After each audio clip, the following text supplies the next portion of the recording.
個王道跟霸道的選擇。大陸奉行的是新天朝觀，我不再強調藩屬關係，我們呢會平等對待一切中華友好往來的所有各邦各國。而美國呢，還是一樣霸主邏輯，因為他做不了全球的霸主了，一個接着一個搶，先搶委內瑞拉，再搶丹麥，哇，那這個沒得講啊！所以大家開始加速投中。唐勞主義跟门罗主義有個根本的不同，交易式外交，什麼都可以談，主權可以談，盟友可以談，合作可以談，沒有共同的理念，沒有共同的價值觀，只有利益，就是美國可以拿到什麼，美國可以賺到什麼。Ladies and gentlemen, welcome the host.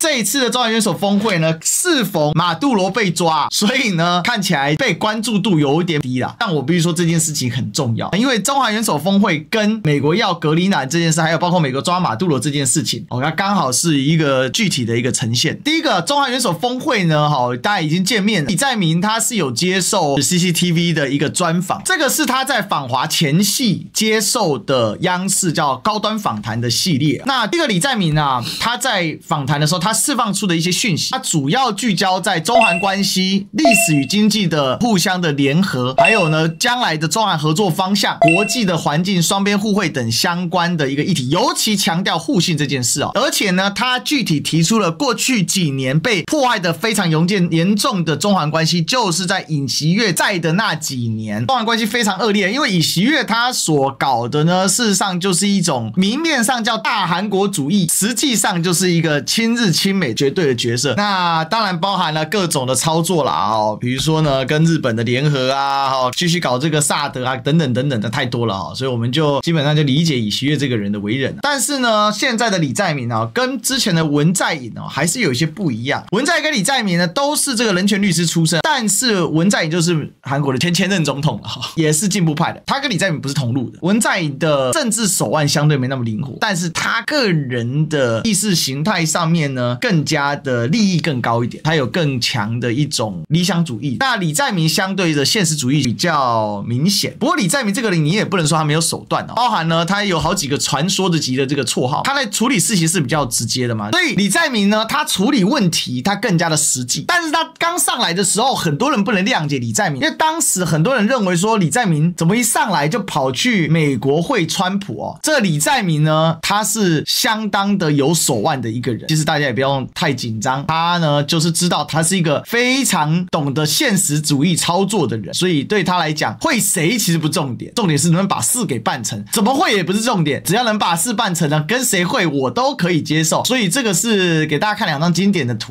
第一個是李在明在第一時間跑到了白宮，他先去了日本，然後跟當時石破茂見面，獲取了如何跟川普打交道的一些資訊，接着他就啟航去了白宮，就跟當時川普見面了。見這個面呢，哇，聊得甚是愉快，川普對他讚譽有加，他甚至不惜說出了你可以把川 Tower 川普塔蓋到呢平壤打高爾夫球，或者是呢當有一天川普總統如果您要訪中的話，你要訪華的話，那請帶上我吧。哇，川普太開心了你看多次跟他握手，還拍拍他的手臂，小老弟你講得真好，李在明真懂得去拿捏川普的一個這個心理對，就是哄老小孩的這一招，他確實呢非常的懂所以後來不久當川普要跟習大見面的時候呢，之前就先去了一趟韓國那你就看到李在明呢為了討好川普哇，那真厲害下機就先來水 YMCA 然後 YMCA 完之後呢，再來一個大韓帝國的儀仗隊，騎着馬的敲鑼打鼓，然後呢再送給他一個大的金皇冠所以看到黃金哇靠，川普呢就特別的開心真的非常的懂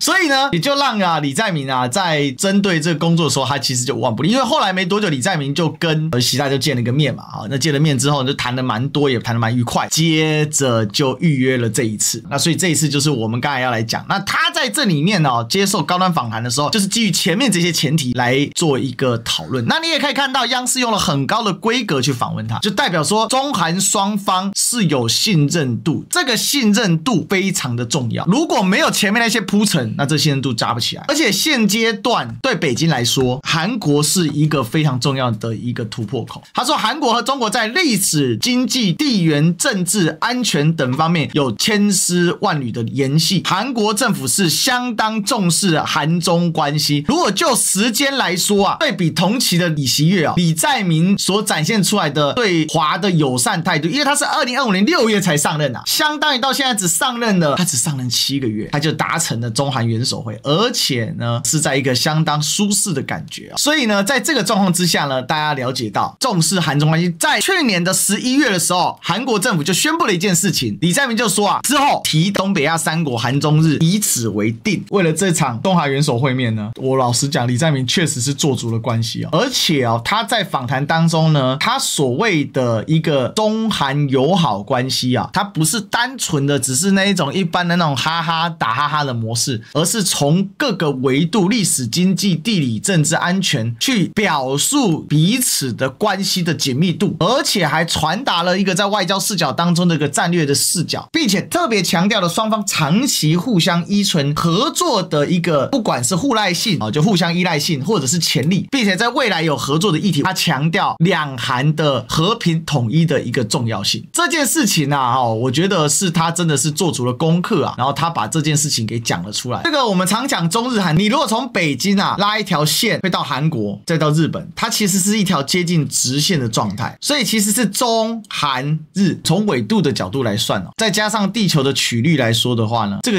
接近是一條直線，它就會更加的這個明顯。當然從距離來說啊，首爾跟北京的距離是比較近的，首爾跟東京距離是比較遠的，但不管怎樣，它確實是在一個接近的緯度帶上面來畫這條這樣的一個線啊。那所以在這樣的狀況之下呢，大家理解到什麼叫做中國出海的一個問題。首先遇到什麼？第一島鏈嘛。那在第一島鏈裡面呢，它有一個岔型，就是什麼？從 Y 字形從韓國下來，從日本下來到台灣，再往下到菲律賓。這裡其實韓國就是做一個橋頭堡。韓國很有意思，它夾在朝鮮跟大陸中間，而基於朝鮮是一個非常封閉的一個國家，所以呢，韓國從地理形勢來說，它有一面雖然跟朝鮮互連，但其實從地緣政治來說，它又有類似一個島嶼的一個狀況，但是它事實上又是個半島國家，所以它有一種很有趣的一個現象在這裡面，就是它既有島國屬性，又有大陸屬性，但是它的島國屬性又因為朝鮮的阻隔，又顯得相對明顯一點。所以韓國在經營所謂的對中關係、對華關係裡面呢，如果它不是像李錫悅這種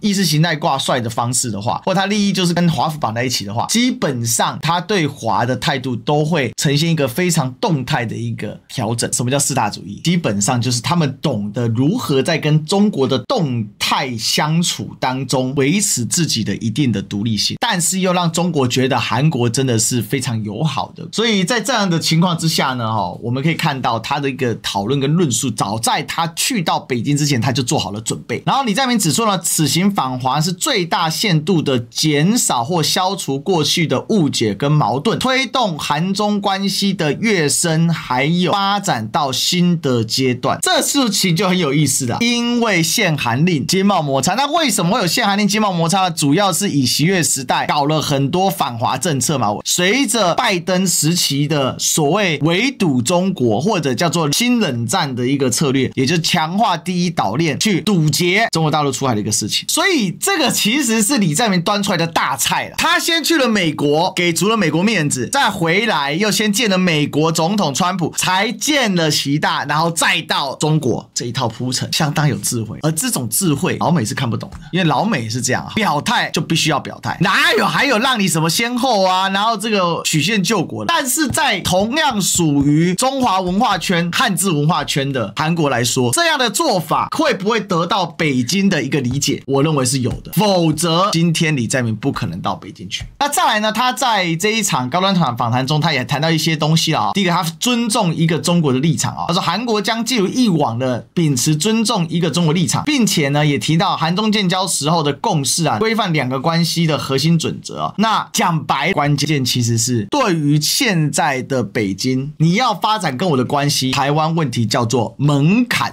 什麼是門檻？一個中國就是那個門檻。抱歉，你門檻沒定，你是跨不過去。你不講一中嘛，門是點根本連開都不會開。你講了一中，門檻就降下來，你就可以插進來了，這個是一個重點。對於韓國來講，去挑戰兩岸關係，去把它挑戰成兩國關係，對它有什麼好處？第三個，對台灣問題的回應，為什麼給過？這當然給過啊！李在明又繼續談到了什麼呢？再來他講到，當然前面叫什麼？叫做立場確立。先講我們之間的聯繫很緊密，再講我們這一次來是要化解誤會，推動關係升級。再來我的門檻，我告訴你的一個中國原則哦，韓國絕對呢是遵守這個立場的。再來就要講到錢，叫做信任階段的建構，他就來說。哦，那包括高科技、人工智能、新的平等合作的關係，他也很直白的講哦，他說觀察到中國在一些領域上已經趕上，甚至是領先韓國了，希望共同擴大互利的機遇，這個是個重大表態耶。過去韓國講中韓之間的經濟關係叫做垂直分工，韓國在上，中國在下，韓國主設計、高端、先進製造。中國主代工、組裝、封包測試這種下游的部分，這是韓國領導人可能是第一次非常明確的表達新的平等關係的合作，並且在談話當中，他沒有要回到過去的垂直分工。你要講這個是個關鍵哦，真敢講啊！我真佩服他，這話回去講，韓國人會有些人要玻璃心碎啊。所以他網站去講，這些保守派氣死了，你知道嗎？其實就在李在明接受訪談，再到出國到現在，韓國的保守派跟保守黨還在抗議李在明啊，說他過度親中啊。可是李在明到了這訪談，他直接挑白講，回不去了，因為整個中國大陸的工業已經高度騰飛啊。在最新的2025年的整個工業觀察報告裡面講到，現在中國大陸呢是進入了先進工業強國，本來是要在2049年在工業強國裡面做一個領先的工業強國，現在已經進入在部分在領先了，也就是說很多的領域的快速的推進。韓國這幾年包括韓國車在大陸賣的不好，除了有文化背景做因素之外，其實還有一個韓國在過去的早發優勢跟它這個模式上面，在大陸的競爭已經競爭不過中國的本土企業了。其實說直白，什麼叫經濟合作呢？就是韓國本來就不可能發展全產業鏈嘛，就沒那個空間，沒那個土壤，也沒那個規模，也沒那個地盤啊。5000萬人口的國家是不可能做到14億人口的規模的嘛，這是不可能的事情。所以它一定必須在這整個產業裡面去發展。那與其不斷的等中日韓 FTA 的推進，不如先加強中韓之間的關係。他稱啊，習大是真正偉大有遠見領導人，並且說在複雜的國際環境下引導中國的發展啊，這很有意思嘛。當然你也可以說這是客套用詞啦，但是我覺得這也是，如果你就看韓國後續到底是跟中國保持的更好的關係，還是說保持着一個像以前的關係，那肯定就看得清楚了。然後很有意思的哦，在整個的訪談裡面呢，最後才提到所謂的安全、和平、穩定的問題。所以講到東亞複雜局勢之下，然後呢，如何來繼續維護和平共利益跟維持區域的穩定。對於韓國來說，搞好跟中國之間的經濟綁定，或者不要說經濟合作，其實就是最大程度的去促成它的安全和平的一個基本的一個架構。我認為他不是一個打空話的人啊，你仔細看哦 ，CCTV 1啊，它是大篇幅的播放中韓元首會之外，還有中韓元首的簽署的儀式等等的部分哦，包含什麼呢？包含你看到兩邊的一個對談的部分啊，來這裡是個關鍵哦，深紅色領帶，兩邊雖然稍微有不一樣，兩邊都用藏青色的西裝，褲子也是一樣，然後穿黑鞋子。那你就可以看到這一次，你看這叫什麼？這叫日韓屬於兩個不同的一個溫度，如此高度的一致，我就問習川會的時候有沒有？所以這一趟來啊，真的是給很大的面子啊，也是什麼？也是真的北京對首爾之間兩邊互相做足了準備。根據目前已知的一個消息啦，這個在致辭的方面目前釋放出來的，習大提到啊，就說啊，中韓兩國長期以來堅持以和為貴，和而不同，超越社會制度與意識形態的差異，相互成就，共同發展。雙方應延續這一優良傳統，不斷增進互信，尊重彼此發展的道路，照顧彼此核心利益跟重大的關切。我們可以看到說，這一次的一個會談裡面呢，是一個非常明確的，他們怎麼去做這些基本的一個討論。李在明還講了一個東西，叫做2026年定位為中韓關係全面恢復元年，真的非常會講話。而且他說要把雙方發展為更強的戰略合作夥伴關係，因為本來就是戰略合作夥伴關係，這是一個很有意思的一個部分啊。其實你已經可以看到非常明確的，就是整個關係就是打造一個更加穩固跟穩定，而且你可以看到李在明的一個企圖心。他上任才7個月，你想他6月上任，10月底就跟中國大陸元首來見面，然後7個月就已經人飛到北京，而且來一個同步色系。整體來講，這是一個極為顯著的訊號，世界變了，各位。而且大家去思考問題哦，這場見面就在今天。而李在明知不知道川普剛剛把馬杜羅給抓走？當然知道，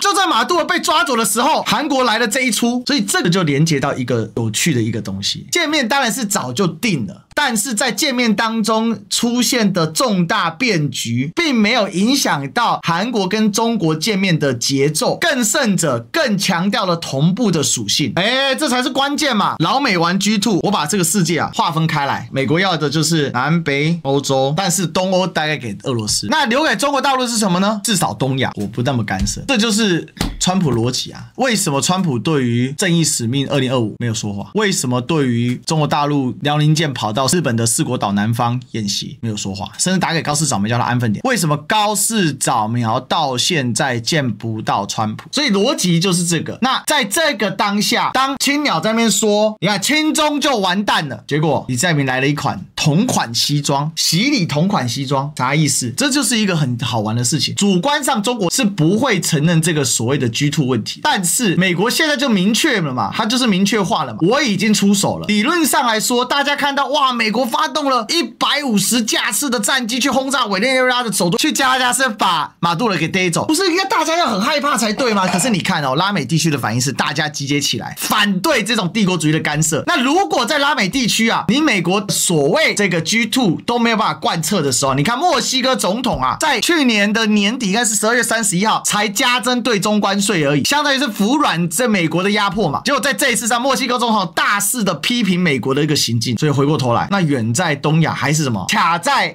中國大陸門口的韓國，那他選擇是非常非常的明確。所以呢，我們在看這個事情的時候，我們就可以去理解這個核心的邏輯概念是什麼。當川普毫不守底線，沒有任何的一個所謂的遵守的底線，而且甚至把他今天所謂的行為，他發明了一個新名詞，大家知道嗎？叫唐羅主義。因為那個門羅總統啊是 Mon， 他是 MON 開頭，他把它改成 Don， 唐羅主義啊，他把它叫做唐羅主義，堂而皇之的告訴大家這樣說，所謂的唐羅主義，其實說穿了，美國只是在他能夠挑的市值裡面挑的最大那一顆，大家更加的去思考，如果世界真的是 G2， 那就是有2套秩序邏輯嘛，一套是美國的霸權主義，你必須服膺他的價值觀，你必須服膺他的經濟上的支配，你必須服膺他的全球治理的一個結構，你沒有自我屬性。可是，在 G2 的另外一端，中國所提供的是什麼？我之前講過一個關鍵名詞叫新天朝觀嘛。中國大陸歷來啊，它不是強迫你一定要怎麼做，相反的，中國大陸的具體做法是什麼呢？我雖為天下之中，但是我們的結合是一種有機的結合，甚至啊，我都不見得這麼喜歡你來啊。如果朝貢的話，哇，你來我還得多送你一點，但基本上你是加入一個秩序。所以新天朝觀的範本，我覺得更棒的範本是唐代天可汗的邏輯。所以呢，在這樣的一個秩序有得依憑，然後呢，也沒有強迫你的意識形態，這是2套不同的邏輯。大陸奉行的是新天朝觀，所謂的新天朝觀就是不像過去的天朝，中國是天之上國，你們是下國，不是這樣的。我不再強調藩屬關係，不再強調中藩關係，但是我強調以我為中心，我是世界的大國，我會負起這個責任，但是我們呢會會平等對待一切跟中華來友好平等往來的所有大大小小的各邦各國。而美國呢，還是一樣霸主邏輯，只是因為他做不了全球的霸主了，所以他往內縮，所以這是一個王道跟霸道的選擇嘛。我往內縮，我縮到南北美洲加上除了東歐之外的歐洲，可不可以這樣幹？從目前來看，在委內瑞拉那一場表演確實是成功的，也確實讓大家應激了好一回，也讓青鳥非常的嗨，非常的歡騰。你看，親中總統馬杜羅完蛋了，這叫親中的下場，對吧？可是事實上呢，沒有國家是笨蛋啊，窮國不代表是傻國啊，小國不代表是笨國。那就接着我們今天第二個東西啊，就在馬杜羅抓走之後，唐羅主義下一站是哪裡呢？下一站就是格陵蘭啊，這個大家知道，世界最大的島嶼嘛，200多萬平方公里。俄羅斯如果要發射戰略核武器啊，基本上就會從北極上空滑過去。那滑過去的話，格陵蘭是一個最佳的監控，而且這個距離最短，它的應對時間是可以最早的哦。否則的話呢，照這樣發射，它是非常非常短程的。好，我們先補充一下唐羅主義的部分啊。首先第一個叫勢力的劃分，把西半球主要是拉美地區、加勒比海，我認為還包含歐洲地區是劃入了自己的勢力範圍。那對於中國或俄羅斯在美洲的影響力呢，是屬於一個高度警惕。在歐洲呢，基本是把俄羅斯的勢力範圍呢壓制在東歐地區，但是在東歐地區可以來進行合作，來緩解對立的狀況，因為這已經出了我的核心區域了。也就是說，我的劃分到哪裡呢？我最多到波蘭，但波蘭是個中介地帶，所以波蘭現在很緊張啊。波蘭現在是歐洲唯一一個要把軍事預算幹上5%的國家。第二個呢，國家安全優先於國際秩序，也就是說，像是川普這一次發動去抓馬杜羅啊，他雙重不遵守，既不遵守國際法，也不遵守國內法，他管你國會怎麼樣，他等到戰鬥機噠噠噠噠噠噠噠離開起飛了之後，這個時候美國國務卿 Marco Rubio 才打電話給美國的國會議員告知說 OK， 我們現在要去抓馬杜羅。所以這也導致民主黨的眾院領袖舒默氣死了，這我他媽國會被當棒槌啊。再來呢，這一種國家安全優於國際秩序啊，美國只要認為安全有疑慮，我就強行介入，我不跟你講道理，我甚至到聯合國舀洗衣粉我都懶惰。這唐羅主義是非常粗暴，比门羅主義更加粗暴。而且呢，门羅主義時期跟唐羅主義時期其實那個能力上還是有差別的。因為门羅主義是19世紀的時候，19世紀的時候，美國站在一個最大的甜頭是什麼？整個從北美到南美這2大洲，真正意義上的工業化國家只有美國啊，所以那個國力極其不對等。現在雖然拉美地區發展也是比較滯後，沒錯，但是全球化的帶動之下，其實普遍上來說都是一定程度的進入現代化社會。那另外呢，這個唐羅主義還有什麼？他呢是喜歡用強硬的手段，喜歡用突襲式的方式。但是唐羅主義跟门羅主義有個根本的不同是什麼？叫做它可以做英文叫 deal make it， 交易式外交，什麼都可以談，主權可以談，盟友可以談，合作可以談，沒有共同的理念，沒有共同的價值觀，只有利益，就是美國可以拿到什麼，美國可以賺到什麼，這就唯一的事情就是這樣。這個就是我們所謂唐羅主義。所以你可以發現，唐羅主義啊是升級版的門羅主義啊。門羅主義的時候，美國好歹還穿西裝，實力上來說，它對比拉美地區是更加強大的存在。因為當時的美國已經率先完成了工業化，所以呢，它的實力直接輻射到南美地區的時候，確實是非常強悍。當時美國的船都已經是鐵殼船。日本為什麼打開國門？叫做黑船事件，派離準將開了2艘鐵殼船，開到日本的江戶，就東京的外海。日本人看傻了，他哪看過這陣仗？這叫做工業化的威力。當時那個所謂鐵殼船也應該不能算是這種真正的鐵殼船，但是它上面已經有上鐵片了。它當時的船是類似這一種，日本人看到這個船就看懵了。風帆展年，它上面是有上鐵片的，所以這個叫做科技的代差。你想在那個時候，美國的工業化進程還沒完成，就對日本產生那樣的震撼啊！在門羅主義修好之後，他出去的時候，對這個拉美國家來說，那個完全就是一個壓倒性的力量。好，那我們回過頭來，我們最後講這個美國要格陵蘭這件事情。這個美國要格陵蘭也不是現在的一個事情啊，但是呢，這幾天態勢又有所升級了。抓了馬杜羅之後呢，在媒體的採訪之下，川普就直接說，那他要格陵蘭哦。為此，丹麥首相啊，現在的丹麥首相叫做弗瑞德里克森哦 （Frederiksen），他就反擊警告川普說，停止就收購格陵蘭島來發出這個威脅。那但是這種警告是有用的嗎？就在丹麥加強反擊。然後呢，他的一個幕僚，白宮副幕僚長兼美國國土安全顧問 Stephen Miller 史蒂芬米勒的妻子也是一個極右翼的一個播客，他們都是相當右的存在啊。那他現在這個 Stephen Miller 算是川普跟前的一個大紅人，他的太太也是個播客，把格陵蘭呢加上美國的國旗，等於說是立即下一步要對格陵蘭來做出手。因為這兩件事情就是他在大西洋月刊上的發言，再加上凱蒂米勒这個貼了這個圖，這兩件事情搭在一起，格陵蘭的宗主國，當然丹麥就坐不住了嘛。那問題是呢，當然格陵蘭人也不爽嘛。格陵蘭的總理現在叫做叫 Nielsen， 他發表声明說，當美國總統說我們需要格陵蘭，並將我們與委內瑞拉及軍事干預掛鈎時，這不僅大錯特錯，更使我們不尊重。G2 之下，美國是一步一步在往前推進，速度非常的快。我說南北美洲加歐洲嘛，對吧？所以在這個情況之下呢，我怎麼推進呢？很簡單，我就把我要的戰略要地，我就開始一個一個點名。所以格陵蘭這件事情跟委內瑞拉掛在一起，不是我們講的，是格陵蘭人自己的總理啊。格陵蘭因為他現在是個自治領，他是有一個完整的政府體系的，雖然只有5萬的人口，他的總理公開聲明說，你怎麼可以把我們跟委內瑞拉掛在一起？但這代表什麼？代表歐洲人現在也領略到了，就是整個川普主義在往前走。他雖然把它稱之為唐羅主義，川普主義在往前走是非常迅速，而且強而有力，而且真的是無所不敢。我就敢这樣幹 AI 或什麼，你叫他做分析什麼是唐羅主義，或者是所謂的 G2 勢力範圍一般都只跟你講到拉美地區、加勒比海，很少人講到歐洲這個邏輯。為什麼講歐洲這個邏輯呢？因為川普除了提 G2 之外，還提了一個什麼叫做 C5 嘛，叫做核心5國。核心5國裡面是沒有歐洲的，代表什麼？在川普的理想邏輯裡面，雖然川普表面上否定掉了，但事實上這事情我覺得就是真的嘛，就是歐洲就是一個勢力劃分的地盤，而這個勢力劃分的地盤從哪裡開始做起？從我在歐洲裡面看了一圈，人口只有5萬人的格陵蘭，而它的宗主國叫丹麥，非常的弱小。而且我再跟大家講個小卦，丹麥長期以來其實是美國的一個在歐洲的重要節點。為什麼？因為丹麥那裡有大量的什麼跨大西洋電纜是從丹麥登陸到歐洲再發散出去，而美國長期在丹麥設有間諜站，在那邊監控來自全歐洲的訊息。他今天拿捏了格陵蘭，丹麥要叫，但問題丹麥長期靠美國，所以就發生了一個非常滑稽的一幕啊！丹麥要加強自主國防要加大軍購，結果採購由美國國會來批准。然後呢，歐洲的分析家普遍上分析認為說，丹麥要維持具自行戰備、維持戰力的決心。但是很好笑啊，你要防止美國滲透拿格陵蘭，然後你去跟美國人買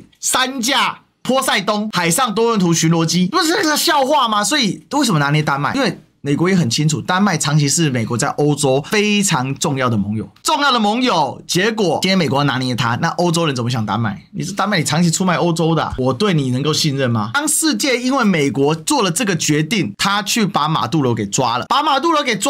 開啟了這一系列的魔幻旅程嘛，破壞了秩序，破壞了整個國際的一個信任的時候，那怎麼辦呢？沒有怎麼辦？小國也要找生存的發展啊。可是美國就這樣，我繼續拿捏下一個軟柿子，我一個接着一個拿捏，一個接着一個拿捏。原本對中國來講，新天朝觀要能夠真正讓整個世界相對平穩的過渡到一個以中國作為一個世界的中心，一個強大的國家，以經濟合作作為一個基底，然後彼此來減少衝突的風險，然後加入一個和平共榮、和氣生財的世界秩序，緩慢的和平演進去推進，透過強大的軍事力量做兜底，但不輕易發動戰端的方式，本來很慢，可是因為美國明面的搶，一個接着一個搶，先搶委內瑞拉，再搶丹麥，哇，那這個沒得講了。你拉美搶一個，歐洲又搶一個，那你照這樣玩下去，所以大家開始加速投中嘛。中國的影響力終於借着美國的不仁不義毫無規則輸出了它的影響力，而且是透過體系化的帶出去，而第一個作為風向標的就是李在明，就是韓國。那體系是比較出來的，好壞是比較出來的嘛，所以你看新加坡它還在搖擺，可是你看韓國毫不猶豫就投了。那現在為什麼北京，為什麼習大大在提倡全球治理？當我們看到了一個失序的世界，當我們看到了一個瘋狂的體系在變化的時候，它還是有一些脈絡可循的。因為這個世界有了川普，所以它變得更快了，變得更亂了，所以中國的體系變得更可以被驗證，歷史要加速往前走了。這就是一個世界變化的過程，我覺得非常非常的期待。